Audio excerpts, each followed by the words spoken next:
What if I told you students could change the world? What if I told you that instead of words or leaders, that an art form could change history? What if I told you that art form was a type of dance? What if I told you a dance form was a turning point in history? What if I told you that dance was step? Stepping, an American art form, is a turning point in history because it promotes unity and pride, which has resulted in overcoming adversity during a time of enslavement in Africa, slavery in America, and segregation in colleges and universities. Step is best explained as body percussion. You become the instrument in step. Step is performed by clapping your hands, tapping your body, or stomping your feet in a rhythmic motion. As stated by historian Jackie Malone, and author of Steppin' on the Blues, stepping is one of the most exciting dance forms to evolve in the 20th century. However, few people know the history of stepping. Knowing the rich history of stepping allows you to become connected to the people of the past and will help you discover how step and other forms of percussive dance have been turning points throughout history. One of the origins of stepping is from the Africans and their drums. The Africans used drums to make rhythms along with their hands and sticks. They would often maintain a simple beat that would go on for long periods of time. People often danced to these repetitive beats. The drums were a very strong part of the African culture. Drumming was used to communicate with other villages about important events that happened, like marriages or births. In some places, each family had their own drum beat that was passed down through the generations. As African slaves were brought to the United States, they brought their drum beats with them and used them to communicate with other slaves. When slave owners discovered that the drums were being used for communication, drums were banned. The African American slaves did not stop. They began to use their bodies as percussive instruments. They also used sticks to beat on the ground, and while in church, they banged the sticks on the floor and the stomped their feet, making the entire church building an instrument. Some of their dances were the juba, the ham bone, and the rain dance. The slaves also used their dances to communicate secretly about the Underground Railroad. Stepping has its roots in Africa and was influenced by the African American slaves, but was created by African American college students in the United States. In 1906, the first African American fraternity was formed by 7 African American men, known as the Seven Jewels, who were attending Cornell University, a primarily white university. The African American college students needed a family because they were often humiliated, called names, and treated differently in classrooms because of their skin color. The fraternity Alpha Phi Alpha gave that to them. A year later, the Beta chapter of Alpha Phi Alpha became the first black fraternity on an African American campus at Howard University. The earliest written reference of stepping appeared in Howard University's student newspaper, The Hilltop, in November of 1925. The article describes fraternity pledges dancing to the pipes of Pan, or music only they could hear. During the 1940s and the 1950s, stepping occurred in lines as they sang, marched, or chanted. During the 1960s and 1970s, stepping occurred in circles, sometimes around a tree or statue. The first indoor step show was recorded in 1965. The first competitive Greek homecoming show was in 1976. The fraternities and sororities used African rhythms, parts of African American slave dances, and added some jazz, hip-hop, military marches from World War II, and ballet to create what it is today. Each sorority or fraternity had its own style of stepping. Some groups chanted while they danced.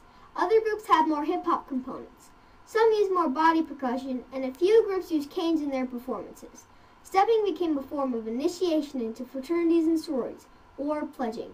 It was a way for African American students to unite and show pride in their organization and support each other during a time of segregation. In order to be involved in stepping, the students needed to keep a high GPA and be enrolled in a 4-year college or university.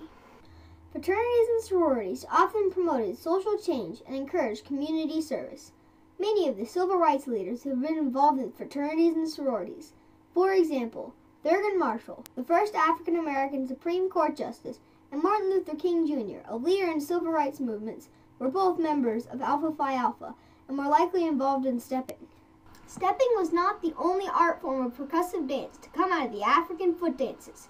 Other dance forms which can be considered cousins of step included things like tap dance, jazz, ham bone, and gumboot dancing. Around the time when step began in the United States, gumboot dancing began in South Africa. In the 1890s, during the South African gold rush, they did not have enough people for mining, so they had to recruit people from around the world.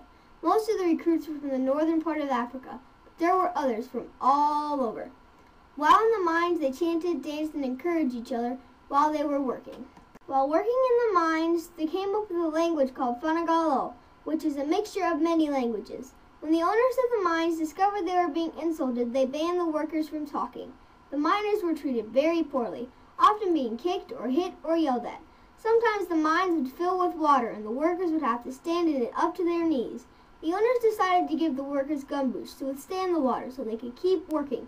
The workers then created dancing using their gumboots and coded their dances for communication. The rubber boots, called gumboots, are now a tribute to the miners.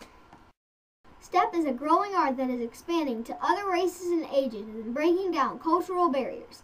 It has now grown to Hispanic, Caucasian, and Asian fraternities and sororities, such as Lambda Sigma Upsilon, the first Latino step group. In addition, although it was amidst controversy, the Straight Step Off, which was the first nationwide step competition, was recently won by a Caucasian sorority by the name of Zeta Tau Alpha. Step Africa, a professional step team, has traveled around the world, using step as a way to bring people together.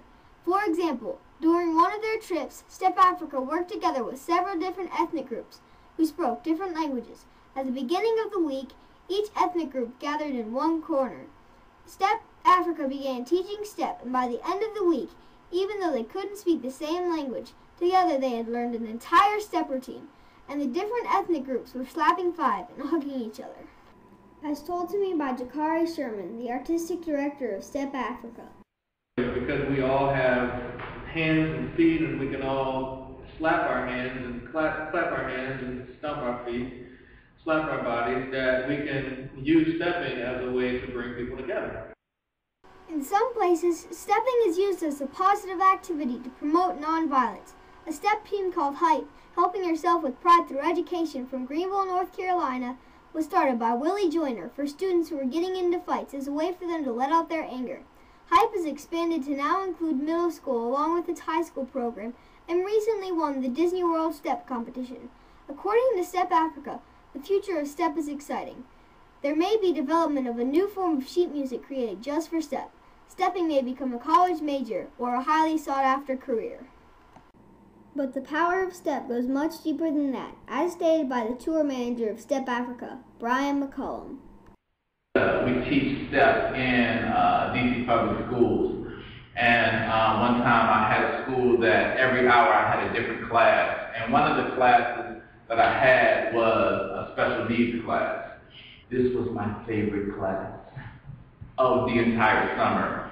They loved the step, so I taught them a routine, and all of a sudden, there was this one boy in the class who did not talk the entire school year. Now, this is the summer. So, like, from the beginning of the school year to the end, he didn't say a word.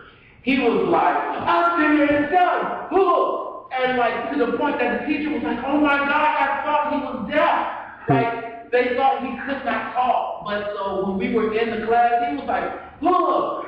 Yeah! I was like, oh my God. And so, like, that ended up being it helped me out. I was like, oh my God, this is really, like, affecting people. It's affecting me.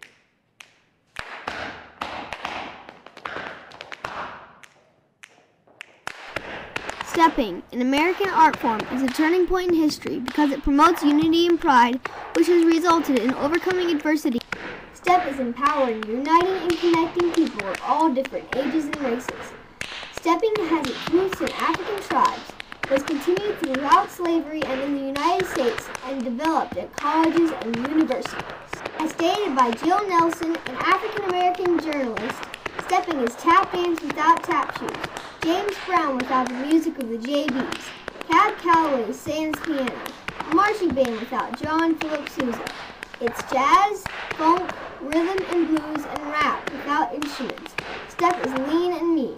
The music comes from a synchronized interplay of hands and feet, from chants and hollers.